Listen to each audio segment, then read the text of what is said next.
You're listening to the Screen Team on 930 KWOC. I'm sorry, Dave. I'm afraid I can't do that. I'm gonna make him an offer he can't refuse. Toto, I have a feeling we're not in Kansas anymore. To infinity and beyond! Surely you can't be serious. I am serious. And don't call me Shirley. Geez, what does it always mean? This Junior. That's his name. Henry Jones Jr. Like Indiana. We named the dog Indiana. Frankly, my dear, I don't give a damn. I am your father. My mom always said life was like a box of chocolates. You never know what you're going to get. Bond. James Bond. And now the Screen Team on News Radio 930 KWOC. And it's Saturday, 6 p.m. We are the Screen Team on today's Talk 930 KWOC and 93.3 FM. We got Jamie with us. We got Michael with us. We are doing it up, guys. How are we doing today? We're the stars. You guys are the stars, man. Because we're going to be reviewing here a little bit later on in the show, Gone Girl. That's right. And everybody says, oh, Ben Affleck's this stuff. No, whatever. No, these guys right here. That's right. We're the money makers. You guys are definitely the money makers, Chicks flock man. to the theaters for us. It's exciting, man. So we'll be talking about that here shortly. But first, we've got to talk about one of Ben Affleck's greatest roles ever, Paycheck. You probably did it for a paycheck, I guess. I think you're right on that, Michael. This movie came out in the early 2000s, around 2003. Wow. It's a sci-fi thriller based on the short story of the same name. It stars Ben Affleck, Uma Thurman, Aaron Eckhart, and Paul Giamatti. And in the near future, Michael Jennings, played by Ben Affleck, is a reverse engineer. What does that mean? Reverse engineer. He walks backwards. He makes time machines. You guys are close. Work. You're close. He analyzes his clients' competitors' technology and recreates it, adding improvements. And isn't this? You got to see this new cat box I came out with. It's awesome. I reversed it. I want to know who walked into Warner Brothers and pitched this script.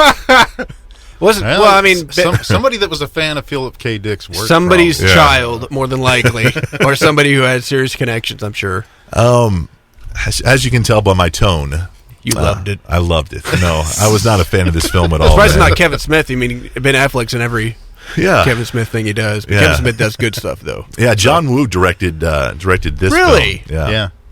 Ooh. I had forgotten that point until I rewatched it. All good directors, I guess, are allowed a dud once in a while. So. That's true. That's true. Jamie, what'd you think about this movie, man? You know, I'm kind of in the middle as far as like whether I liked it or hated it. It doesn't go to that extreme for me. Hardly for any movie except for UHF, but that's a long story. Anyway, no, with this movie, it's been a few years since I even had seen the film, and so rewatching it the other night, I was like, oh yeah, I remember that kind of, and it seemed a little cheesy in parts. And to me, this struck me as the kind of movie that you always hear about. Well, we got all these notes, and the producers wanted us to change this, and they wanted their niece to be in this part. That kind of. Yeah. This strikes me as the kind of movie that got a lot of that.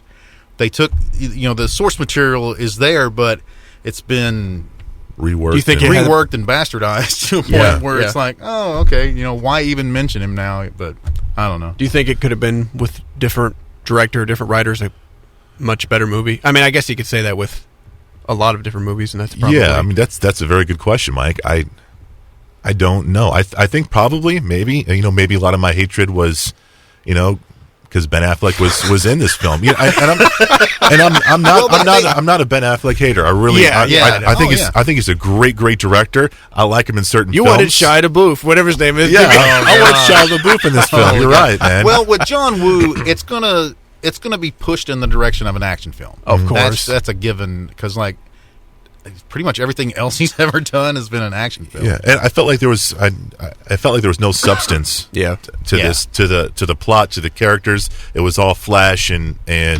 bling, and there was nothing inner to it.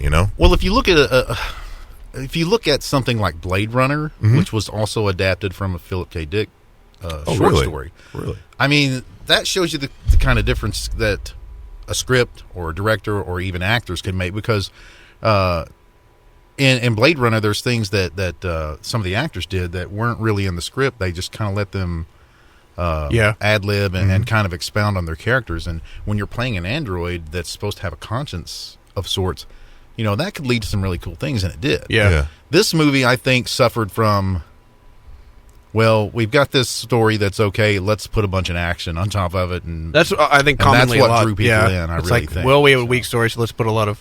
Yeah, I think you guys are right. I think the studios got their hands on this, and we're playing on the Ben Affleck superstar card, and just wanted to... Well, I mean, you have to remember, it's entertainment business, keyword is business. Their sole purpose is to make money, and as much money as possible. That's what you do in a business, but... And I think it's probably frustrating for the talent and the actual movie makers of it who want the creativity part of it, because I'm sure that gets canned, a lot of it, because whenever the producers watch it, I don't like it, you change it, because they're the ones who pay your salary. So, I mean, that may have happened too as well. They may have had some good ideas, but whoever, you know, what studio do you remember who made this? I can't remember who. I want to say, yeah, Paramount. You know, I'm sure they probably did their political thing and their chain of command, and they may have had to scrap things. I don't know, but so it's a shame. It has a good cast, man. It's got Aaron Eckhart, Uma Thurman in it as well. You know, some really good actors. I really liked Paul Giamatti. He had such a small part, but he really made it work, you know. Right. He's talented. He's awesome. Yeah, I like pretty much anything he does. All right, guys, coming up, we're going to be talking about something we're not supposed to be talking about, and that's Fight Club. All right, that's the first rule. All right, so what are you talking about? Exactly. I want soap. We got more reviews coming your way next on 930 KWOC.